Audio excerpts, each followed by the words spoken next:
Yeah, stay prepared for the up and downs. Life is like a seesaw. Some say it's What's going on, guys? Just another critic here. We are going into week 9. That's freaking crazy to say. Week 9 is already here. College football season has just flown by. Starting week 9 predictions with 13 Wisconsin going to the shoe to play the number 3 Ohio State Buckeyes, right? 7-0 on the season, 4-0 in conference. Wisconsin Badgers coming off their first loss of the season to Illinois. Quickly, for those of you betting on the game, right now, Wisconsin 5-2 against the spread. Ohio State 6-1 against the spread. Right now, the number is sitting at 14.5 in favor of Ohio State. The over-under hasn't come out yet. But with that being said, let's quickly go over the statistics, and then we'll jump into my own personal thoughts on the game. Right now, Wisconsin averaging 39 points per game, defense allowing 7 points per game, offense averaging 208 through the air and 235 on the ground. Defense is allowing 135 through the air and 58 on the ground. Ohio State, on the other hand, averaging 49 points per game, defense allowing 8 points per game. Offense averaging 239 through the air, 287 on the ground, and the defense allowing 136 through the air and 92 on the ground. And so, if you don't already know this is practically the number 1 and 2 defenses in the country. Statistically speaking, I'm sure a lot of people may feel differently about this Wisconsin defense after coming off of a loss versus Illinois. I can understand that. But at the same time, you can't be a prisoner of the moment. You have to take a look at Wisconsin's full body of work and what they've done throughout the season. A lot of teams are going to get upset, right? That's college football. I'm not making an excuse for them. It just happens, right? They lost by 1 point at Illinois. Definitely should have won that game. But yeah, like we're seeing Georgia get upset, BYU just upset Boise State. And so it's something that happens, right? That's part of college football. But at the same time, we have to take a look at their full body of work and what they've done throughout the season and what they've done consistently. And so with all that being said, I do still think Wisconsin's a phenomenal defense. I think they're a great team. I think they just had a hiccup and they're looking ahead to this Ohio State game. Looking at Wisconsin right now, let's talk about it, right? Wisconsin, we know what they bring to the table. They are a run-first team. They like to be physical up front. They're going to pound the ball. They're going to try and wear you down. And they're going to try and be physical with you up front. And really, that's basically their identity, right? Gritty, blue collar. And they really just want to make it an ugly game. And they just want to try and dominate at the line of scrimmage. And really, a mano a mano, we're going to beat our guy and we're going to be able to run the ball against you, right? That's what they want to do. Obviously, this year they've been trying to adapt as far as being able to get more consistency out of their quarterback. They've shown different formations as far as giving their quarterback more spread looks and Jack Cohn. And they do have some talent at the wide receiver position with guys like Quintez Cephas or Kendrick Pryor, as well as Danny Davis. Obviously guys that you've never heard of, but really when they're given the opportunity to make a play, they typically make the play. Obviously Jonathan Taylor in the backfield, big-time Heisman candidate. Right now he's got 957 yards, 15 touchdowns on the season. I'm not sure if that's including his reception touchdowns, but at the same time, while all that is great, we know what Ohio State wants to do to combat that, right? They're going to sell out on the run, go man-to-man on the outsides, and they're gonna put pressure on your quarterback, who is Jack Cohn, and they're going to say, Jack Cohn, you have to beat us today. Jack Cohn, you have to beat us today. They're going to try and completely take Jonathan Taylor out of the game, like I said, by putting 7 or 8 in the box. But at the same time, that does leave them vulnerable if Wisconsin's wide receivers can win on the outside, right? Win in man-to-man coverage. You've just got to beat your man. And at the same time, Jack Cohn's got to put it on the money. While at the same time, you've got to somehow find a way to contain the number one pass rusher in the country in Chase Young, with Ohio State's defensive front. So, does Wisconsin have a chance? Of course they do, right? That's football. If we look at the head-to-heads in this game very quickly, whenever these two teams play each other, it's typically a single-digit deficit.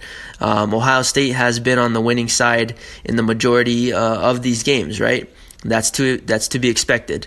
The only anomaly in their head-to-heads has been the big 59-0 obliteration of Wisconsin. I think that was in the Big Ten championship game. Correct me if I'm wrong. But yeah, looking at Ohio State is just littered with talent. 4 stars, 5 stars, a whole bunch of guys that are going to go to the NFL. I can practically name off, a handful of guys on both sides of the ball. But the key impact players that you already know about, Justin Fields, guys like KJ Hill, as well as Austin Mack, who's been playing some really good football, Chris Olave, who's stepped up in situations, and then J.K. Dobbins in the backfield, who's finally getting the chance to be the guy, right? He's getting all the touches, and he's having a phenomenal season right now, sitting at 947 yards, 7 rushing touchdowns, and a handful of reception touchdowns. On defense, like I said, they got Chase Young. They've got big boys up front in the defensive front at defensive tackle. Then you've got the linebackers, right? Malik, Tough Borland, and then their secondary, who's arguably the best secondary in the country right now, with guys like Jeffrey Okudah, Jordan Fuller, and so it's a littered. The defense is littered with talent. We already know that, but as I said, whenever these two teams step on the field, it's a close game. It's a close matchup. I don't really need to speak too much on what Ohio State's offense is capable of, because if you've been paying attention, you should already know, right? They've got explosive players everywhere.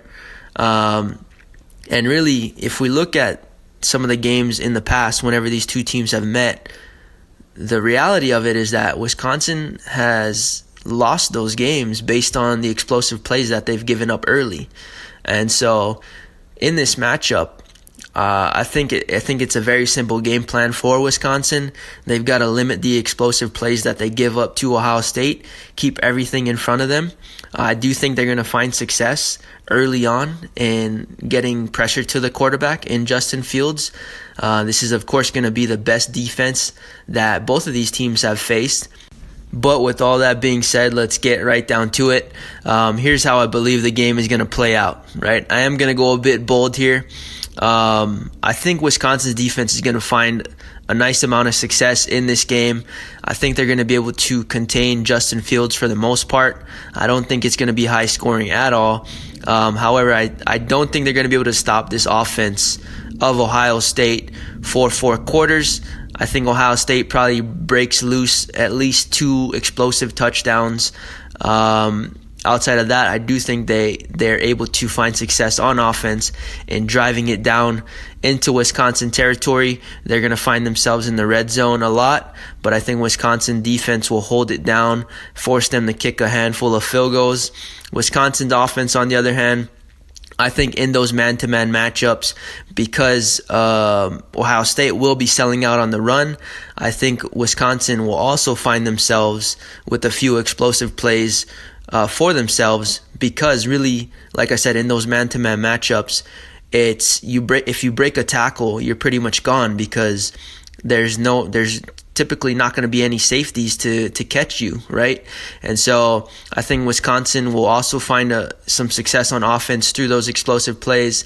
I don't think their offense will be able to drive the ball as successfully as Ohio State, but I think what's going to happen is Wisconsin's defense will force some turnovers inside Ohio State territory, where they're going to put their offense in advantageous positions to find success on offense and to put themselves in the red zone. I think it's just going to be a complete game by Wisconsin as far as getting contributions from both the offense and defense. like I said, I don't think the Wisconsin offense is going to find consistent success and be able to drive the ball down the field on consistent possessions. But like I said, what I believe is going to happen is the Wisconsin defense will find ways to put their offense in good positions to find success offensively. With all that said, Ohio State should win this game at home, right, with all the talent that they have and all the pieces that they have and all the NFL talent that they have littered all over that team. But this is college football. Things that should happen really don't always happen. That's just the reality of college football. But yeah, my final score for this game, 27-26, Wisconsin wins. Once again, final score, Wisconsin 27-26 at Ohio State. A lot of people aren't going to agree with that. I get it. But yeah, if you don't agree, just put it down in the comments. Give me your opinions, give me your thoughts, all that good stuff. But yeah, pretty much think I covered everything I wanted to cover. As I said, this is a bold pick. A lot of people aren't going to agree with it. It's not a popular opinion. Get used to it, right? That's kind of what I do here on this channel. I don't typically go with the masses. I typically go against the grain. And so with that, I have two other matchups to cover, and then I'll be closing out my college football predictions with my upset alert picks, which have been super consistent throughout the season. And so if you want to check all that out, just go to my channel, subscribe, all that good stuff. But yeah, with that being said, appreciate you guys for listening. If you've listened to the end, yeah, we'll catch you in the next one. Peace. Yeah, stay prepared for the up and downs. Life is like a seesaw. Some say it's a bitch, man. I couldn't agree.